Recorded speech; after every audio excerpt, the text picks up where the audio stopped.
हाँ जी बोलिए, क्या हो गया? बजाइए।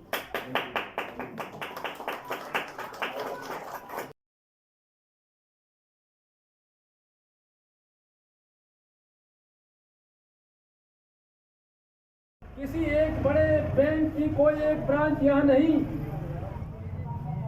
50,000 की आबादी के लिए ये जो सारी बुनियादी सुविधाएं हैं, इन सुविधाओं को, इन सवालों को हमने चुनाव में उठाया है कि नगर का सीवराइजेशन हो, नगर की हर गली साफ हो, समुचित तरीके से सफाई कर्मचारियों की व्यवस्था हो। इन सारे सवालों को लेकर इस ऑफिस के खोलने का मकसद यही है कि हम लोग सक्रिय होकर काम करेंगे। और जैसे गुप्ता जी ने बताया कि हम लोग आपसे अपील करते हैं कि आप हमारी पार्टी से जुड़े, इसकी सदस्यता लें।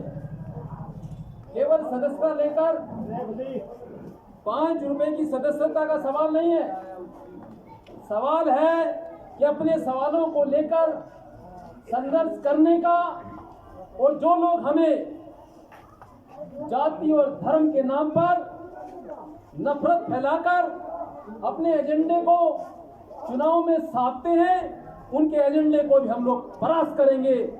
मजदूरों और कमेरे वर्ग की ताकत के बल पर जो नफरत का एजेंडा परोस रहे हैं हमारे बीच, जो व्हाट्सएप के जरिए, सोशल मीडिया के जरिए आए दिन एक नफरत का एजेंडा इन्होंने थोप दिया है कि मजदूर करता है, उसका शोषण भयंकर है, पूरी मजदूरी नहीं मिलती। लेकिन जब चुनाव की बात आती है तो बात हिंदू और मुस्लिम की हो जाती है। ये क्या अजब तरीके का तमाशा आज देखने को मिल रहा है। भाई और भाई के बीच नफरत की दीवार खड़ी कर दी है, एक दूसरे को एक दूसरे का दुश्मन बताया जा रहा है। ये हमारे यहाँ तो नहीं था, ये अभी चलन में चीजें आई हैं और उन्होंने जान लिया इसके जरिए वोट मिलती है, यानी इसके जरिए दूहा जा सकता है, इसके जरिए जैसे भैंस को पहुंचाया जाता है वोट के लिए, दूध के लिए, ऐसे इनको पहुंचाने का इनको एजेंडा मिल गया है कि इनको धर्म और जाति के नाम पर ये अफीम बांट दो, ये अफीम चाटते रहेंगे, हमें वोट देते रहेंगे। और इस देश में जो अंबानी अडानी जैसे जो बड़े पूंजीपति घराने हैं, जिनकी लाखों करोड़ रुपए की संपत्ति, कर्जों को ये राइट ऑफ कर देते हैं, माफ कर देते हैं, और जनता पर महंगाई और बेरोजगारी के जरिए उसकी जेब काटते हैं। हम इनके एजेंडे को सफल नहीं होने देंगे। और नफरत के खिलाफ ये नए वर्ष का संदेश है कि हमें नफरत के खिलाफ ना कहना है। और हम जितना भी कमेरा वर्ग है, वो चाहे महिला हो, पुरुष हो, एससी हो, ओबीसी हो, माइनॉरिटी हो, दबा कुचला समाज हो, कमेरा किसी भी जाति वर्ग का, सबको एकता के सूत्र में पिरोना है और नफरत के खिलाफ लड़ना है, अन्याय के खिलाफ लड़ना है, शोषण के खिलाफ लड़ना है, भेदभाव के खिलाफ लड़ना है।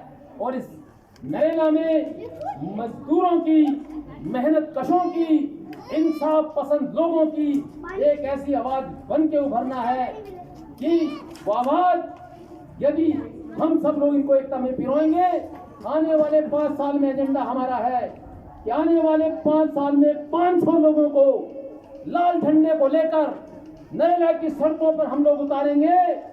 आप लोग साथ दीजिए। क्या यह एजेंडा सही है तो आप हाथ उठाकर इसका समर्थन करिए।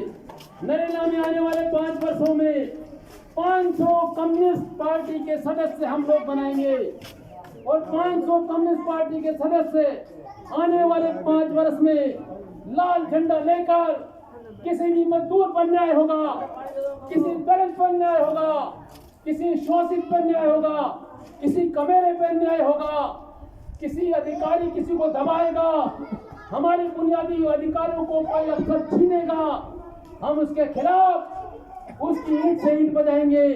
उसके खिलाफ जबरदस्त आंदोलन छेड़ेंगे, न डरेंगे, न झुकेंगे, संघर्ष करेंगे, लड़ेंगे और जीतेंगे। और साथियों, मैं एक बात और कहना चाहता हूं कि हम लोग चुनाव में, आपने देखा, करोड़ों रुपया चुनाव में खर्च करने वाले, दारू की बोतल इस चुनाव में बांटने वाले, भंडारा लगाने वाले, 1000 रुपए के देकर वोट खरीदने वाले, वो कतई इस देश का भला नहीं कर सकते, हमारी जनता का भला नहीं कर सकते। ऐसे लोगों को भी हमें, ऐसी संस्कृति को भी हमें आने वाले दिनों में चकनाचूर करना है और मजदूरों की ताकत के बल पर हम लोगों को ये दिखा देना है कि हम न केवल तुम्हें सड़कों पर, बल्कि आने वाले दिनों में इस मजदूरों के बल पर हम तुम्हें चुनाव में भी धूल चटाएंगे। साथियों, ये भी हमारा संकल्प है। साथियों, हम ऐसी ताकत खड़ा करेंगे। वक्त बहुत ले लिया है और अभी हम, ये केवल एक व्यक्ति का काम नहीं है, हम सबका काम है।